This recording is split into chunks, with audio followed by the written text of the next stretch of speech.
Hello जी, कैसे हो? सब बढ़िया। जैसा कि आप जानते हैं कि हम आपके लिए बेसिक टू एडवांस कंप्लीट एक फुल स्टैक जो वेब डेवलपमेंट की कोर्स लेके आए हैं। इस कोर्स में हम आपको एचटीएमएल, सीएसएस, जावास्क्रिप्ट सिखा रहे हैं, लेकिन इसके साथ साथ आपको एक एडवांस टेक्नोलॉजी सिखा रहे हैं, वन स्टैक टेक्नोलॉजी, जो आज के टाइम में सबसे ज़्यादा डिमांडेड है, क्योंकि इंडस्ट्री में सबसे ज़्यादा इसी को यूज किया जा रहा है। अगर आप इस टेक्नोलॉजी सीख लाते हैं तो आप करोड़ों लाखों रुपये का प्रोजेक्ट इजीली उठा सकते हैं और 50 या 60 LPA की जॉब आराम से ले सकते हैं। तो आज की वीडियो में हम ये जानेंगे कि कैसे हम एचटीएमएल जो टैग है, इमेज टैग और एंकर टैग, उसको कैसे यूज किया जाता है। पिछली वीडियो में हमने जाना था कि एचटीएमएल का जो सिंपल स्ट्रक्चर है वो कैसे बनाया जाता है, कैसे उसको यूज किया जाता है, क्या इंपॉर्टेंट है और उससे क्या कहते हैं, मतलब एचटीएमएल क्या होता है। तो वो सारी चीज़ें हमने लास्ट वीडियो में सीखी थी। आज की वीडियो में हम सिंपल ये चीज़ें सीखेंगे, दो चीज़ें, कि इमेज टैग और एंकर टैग क्या है और इसका क्या इंपॉर्टेंस है। क्योंकि अगर आपने ये चीज़ें नहीं सीखी तो आप सिंपली जो जर्नी है इसको स्टार्ट नहीं कर पाएंगे। अगर आप बेसिक लेवल पर सीख रहे हैं, आपने अब तक कोई कोडिंग वगैरह कोर्स नहीं किया है, तो ये वीडियो आपके लिए इंपॉर्टेंट हो जाएगा। अगर आप एडवांस लेवल के, थोड़े बहुत एडवांस लेवल के कोडर हैं, तो आप इस वीडियो को स्किप कर सकते हैं, आने वाले वीडियोस को देख सकते हैं। हालांकि आपके लिए एक मीशो की सीरीज चले हैं जिसके अंदर आपको कंप्लीट मीशो का जो क्लोन बनाना सिखा रहे हैं वन स्टैक एप्लीकेशन की मदद से। अगर आप एडवांस लेवल के जो है कोड एडिटर है, मतलब डेवलपर हैं, तो आप वो सीरीज़ देख सकते हैं। अदरवाइज आप इस सीरीज़ में जुड़ सकते हैं। ओके, तो इस सीरीज़ में मैं एक और चीज़ आपको सिखाने वाला हूँ। वो चीज़ है कोड एडिटर, मतलब VS कोड एडिटर, उसको इंस्टॉल करना सिखाऊंगा। क्योंकि जो अब तक हमने सीखा था, लास्ट वीडियो में नोटपैड का यूज़ किया था, उसमें कोड लिखना थोड़ा मुश्किल है क्योंकि सारी चीज़ें हमें खुद मैनुअली लिखनी पड़ती हैं। बट VS कोड में क्या कर सकते हैं, आप कुछ भी छोटा सा हिंट देंगे तो VS कोड आपको कम्प्लीटली एक टैग बनाकर दे देगा। सो VS कोड आपके लिए काफ़ी बेनिफिट हो सकता है। उसमें आप फास्टली कोडिंग कर सकते हैं, इजीली अपने प्रोजेक्ट्स को रन कर सकते हैं, तो बहुत ही आसान है। तो इसलिए हम उस कोड को यूज़ करेंगे, मतलब सॉफ्टवेयर को यूज़ करेंगे अपने सिस्टम में, और इससे यूज़ करके हम आज का प्रोजेक्ट तैयार करेंगे। ओके, तो चलते हैं हम लैपटॉप की स्क्रीन पर और देखते हैं कि कैसे हम ये आज का वीडियो हम शुरू करेंगे, मतलब इमेज टैग और एंकर टैग को कैसे यूज करें। बट एक वो चीज़, इस वीडियो के एंड में मैं आपको इंटरव्यू क्वेश्चन भी दूंगा जिसकी आपको प्रिपरेशन करनी है साथ में, ताकि जब आप इंटरव्यू मतलब देने जाएँ या किसी जॉब में, कंपनी में जॉब के लिए अप्लाई करें, तब आपकी इंटरव्यू प्रिपरेशन कंप्लीट हो, आप डायरेक्टली जॉब ले सकें। ओके, तो चलिए चलते हैं हम अपने स्क्रीन पर और देखते हैं क्या होता है। हम आ चुके अपने लैपटॉप की स्क्रीन पर। यहाँ पर कोड एडिटर और एंकर टैग्स के बारे में जानेंगे। ओके, तो सिंपल है बहुत ज़्यादा। तो यहाँ पर देखिए मैंने कुछ पॉइंट्स बना रखे। एक इमेज टैग के बारे में हम आज बात करेंगे, जिसके अंदर हम रिलेटिव और एब्सोल्यूट पाथ के बारे में बात करेंगे। पिछली बार में बात की थी हमने, बट इसमें हम रिलेटिव और एब्सोल्यूट पाथ के बारे में बात करें, और साथ में हम जो है एट्रीब्यूट है उसके बारे में भी बात करेंगे। तो चलते हैं हम अपने प्रोजेक्ट की तरफ। प्रोजेक्ट नहीं होगा, सो एक प्रोजेक्ट बना लेते हैं। ओके, तो प्रोजेक्ट कहाँ बनाओ। ओके, ऐसे करते हैं, विंडो पर ही प्रोजेक्ट बनाते हैं Ctrl+Shift+N की मदद से, और यहाँ पर वेब डेवलपमेंट का नाम दे देता हूँ। ओके, उसके बाद हम एक फोल्डर बनाएंगे। यहाँ पर एक्चुअली कुछ फाइल बना देते हैं, पिछला जो काम है वो ओपन कर देते हैं। सो मैं टर्मिनल ओपन करके एक कोड एडिटर ओपन कर लूँगा। एक्चुअली इसी को हम आज डाउनलोड करना सीखेंगे। सो अभी मैं आपको एक फाइल क्रिएट करके बता देता हूँ ताकि मैं इमेज टैग आपको समझा सकूँ।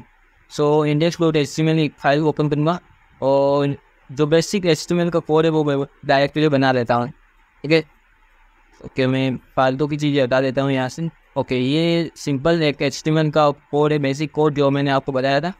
इसका फॉर्मेट सही कर देता हूँ पहले। ओके, इतना कर दिया। अब आपको यहाँ पर टाइटल देना है, सो टाइटल दे देते हैं। मैंने लिख दिया this is first day. Okay, और HTML अब यहाँ बॉडी में मैं एक H2 हेडिंग दे देता हूँ।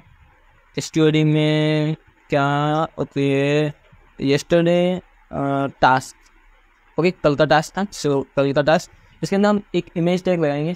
सो पैराग्राफ भी एक टैग लगा देते हैं, और लॉरेन की मदद से हम टेक्स्ट लेके आ जाते हैं। ओके, अब देखिए यहाँ पर HTML, हेडिंग, बॉडी सब कुछ आ गया, साथ में हेडिंग और फी टैग भी लगा दे। अब यहाँ पर देखिए इमेज टैग आ गया है। जैसे मैंने इमेज टैग डाला, साथ में SRC और टैग भी आ गया।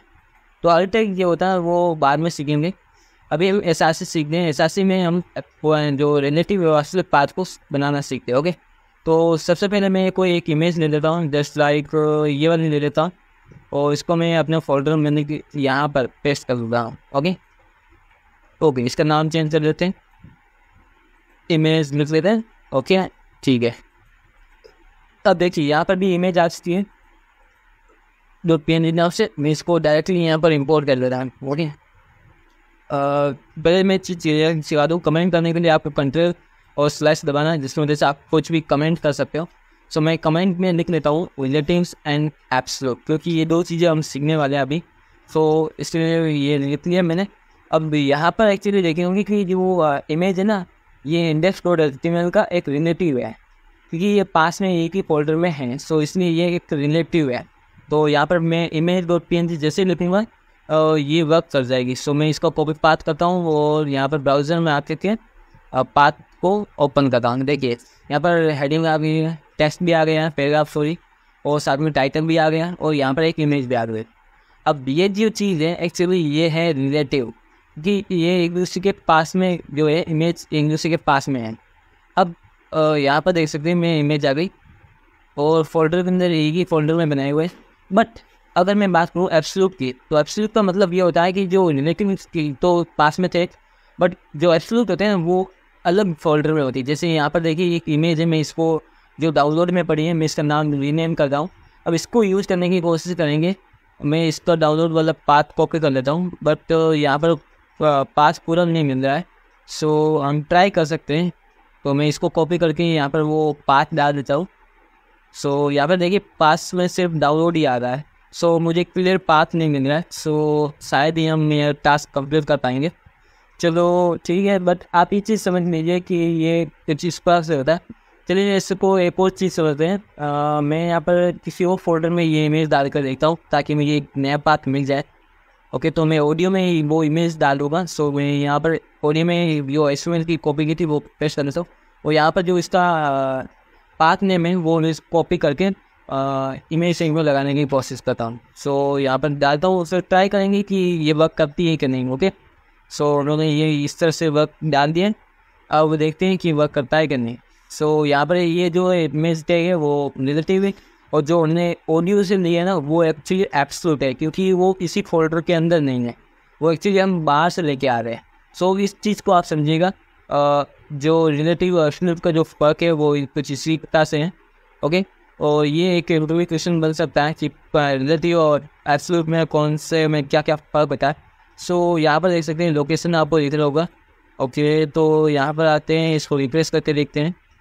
सो यहाँ पर देख सकते हैं मैंने ऑडियो स्लेयर्स और इमेज लगाया है PNG। ओके, इसको रिप्लेस करते हैं, बट यहाँ पर एक्चुअली चेंजेस नहीं आया, क्योंकि जो मुझे पाथ यहाँ पर मिल नहीं रहा है और ये एक्चुअली इस पाथ को गेट कर नहीं कर पा रहा। ओके, बट कोई बात नहीं, आप ये चीज़ समझे कि जो एब्सोल्यूट होता है ना वो इमेज अलग ही जगह पर होती है। ठीक है, अब चलते हैं हम कोड एडिटर पर, और यहाँ पर देखेंगे कोड एडिटर अलग अलग प्रकार के VS code, Sublime, notepad and atom.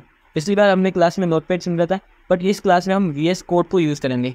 Okay, तो VS कोड एक्चुअली एक बहुत अच्छा कोड एडिटर है जिसको 90% लोग कोडर हैं वो इसी को यूज़ करते हैं। ओके, तो हम भी इसी को यूज़ करेंगे।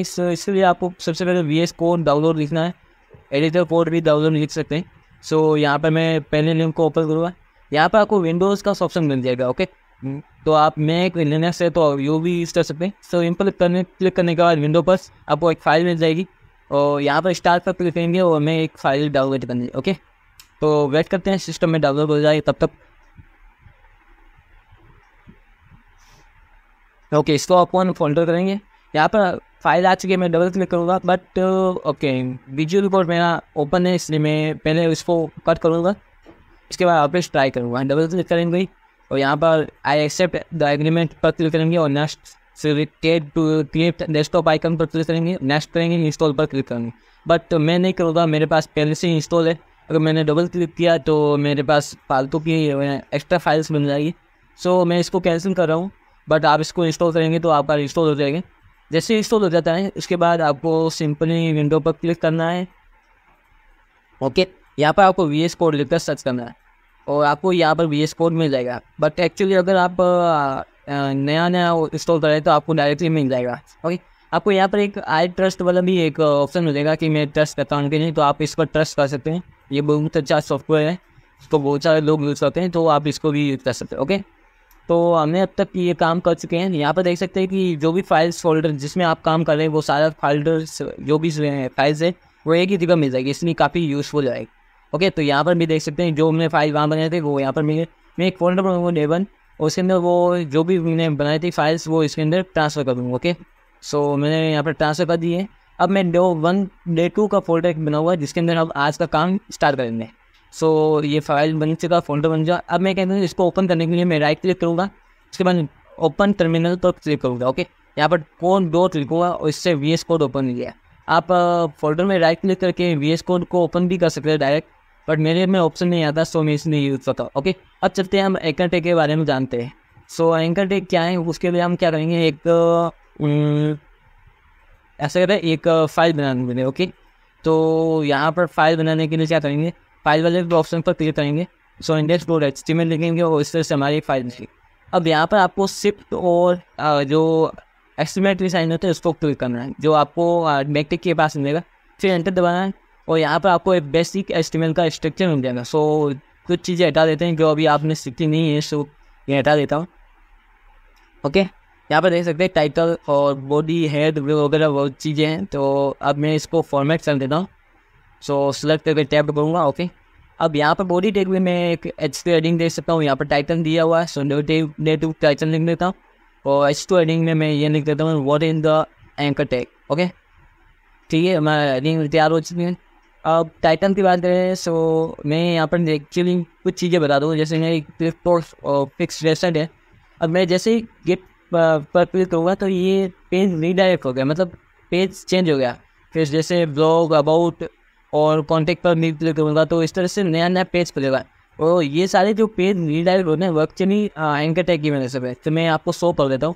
सो मैं इसको पहले कट कर देता हूँ। अब पेंसिल आइकन पर क्लिक करूँगा और टेक्स्ट को सिलेक्ट करूँगा। यहाँ देखिए, यहाँ पर आपको एंकर टैग दिख रहा होगा। ओके, तो इसी को एंकर टैग बोलते हैं। एंकर टैग एक्चुअली एक पेज टैग होता है जिसके अंदर ए को क्लोज भी किया जाता है और एंकर टैग को ओपन भी किया जाता है। ओके, तो आपको यहाँ पर शो हो रहा होगा। ओके, यहाँ पर बीच में हम क्या करते हैं, टेक्स्ट लिखते हैं जिसकी मदद से हम क्लिक करते हैं और वो एक लिंक की तरह वर्क करता है। ओके, तो यहाँ पर देख सकते हैं एक इसके अंदर एक्टिवेट करता है HRF, जिसे हाइपर रेफरेंस बोला जाता है। HRF एट्रीब्यूट्स की मदद से हम एक कोई पाथ देख सकते हैं जिसकी वजह से जो भी बंदा इस एंकर टैग पर क्लिक करेगा वो उस पाथ पर चला जाएगा। सो मैं यहाँ पर एक पाथ दे देता हूँ क्लिक और फिक्स वेबसाइट का, जहाँ पर मैंने अबाउट पेज का मैं पाथ दे दिया। अब मैं इसका कॉपी पाथ करूँगा और यहाँ पर पेस्ट करूँगा तो देख सकते हैं यहाँ पर एंकर टैग आ गया। मैं जैसे इस पर क्लिक होगा ये मुझे क्लिक और फिक्स किए अबाउट पेज पर ले दिया जाएगा। तो इस तरह से एंकर टैग वर्क करता है, आपने देखा होगा, बहुत ईजी है। इसके अलावा इसका क्लास भी एट्रीब्यूट है, मतलब क्लास की वजह से आप क्लास लगा सकते हैं, CSS को यूज़ कर सकते हैं, बट इसके बारे में हम बाद में बात करेंगे। तो हम बात करते हैं टारगेट के बारे में, टारगेट एट्रीब्यूट के बारे में। अब टारगेट एट्रीब्यूट का क्या काम होता है, जैसे आप क्लिक कर रहे हैं तो सेम उसी पेज पर आ रहे हो, तो टारगेट की वजह से क्या कर सकते हैं, आप एक अलग पेज पर जा सकते हैं। सो यहाँ पर देखिए ये एक पेज है, मैं इसको रिफ्रेश करूँगा तो ओके यहाँ पर देखिए पेज है। तो अब क्या करेंगे, टारगेट की वजह से क्या करेंगे, एक नया पेज बुक जो ओपन करेंगे। तो यहाँ पर आपको 4 ऑप्शन मिल जाएंगे, पर हम वो ऑप्शन सिलेक्ट करेंगे, जैसे एक snap underscore slash self for it और एक अंडरस्कोर ब्लैंक। तो सेल्फ का मतलब ये होता है कि उसी पेज को ओपन करो और ब्लैंक का मतलब ये होता है कि उस पेज के अलावा एक नया टैब ओपन करेगा और जो भी हमने लिंक दिए पाथ दिया वो नए पेज में ओपन होगा। सो ट्राई करते हैं। यहाँ पर मैंने सेव कर दिया है और यहाँ पर जैसे एंकर टैग पर क्लिक करूँगा, देखिए नए पेज में नए टैब में जो हमने लिंक जो डाली थी वो ओपन हो गई और हमारा पेज जो था फिनिश पेज वो अभी भी वहीं पर है। ओके, तो इस तरह से आप ब्लैंक का यूज़ कर सकते हैं। अगर सेल्फ का यूज़ करेंगे तो वो उसी पेज पर उसी नए पेज को ओपन कर देगा। सो देखिए मैंने जैसे ही सेल्फ पर क्लिक किया तो ये सेल्फ वाला स्टार्ट हो गया, मतलब उसी पेज पर हो गया। इस तरह से आप इन चीज़ों को सीख सकें।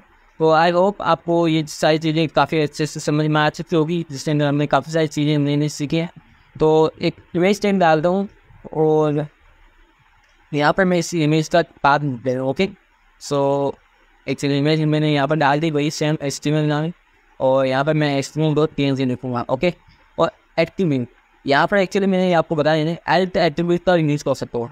इमेज के अंदर ये एट्रीब्यूट आता है एल्ट एट्रीब्यूट।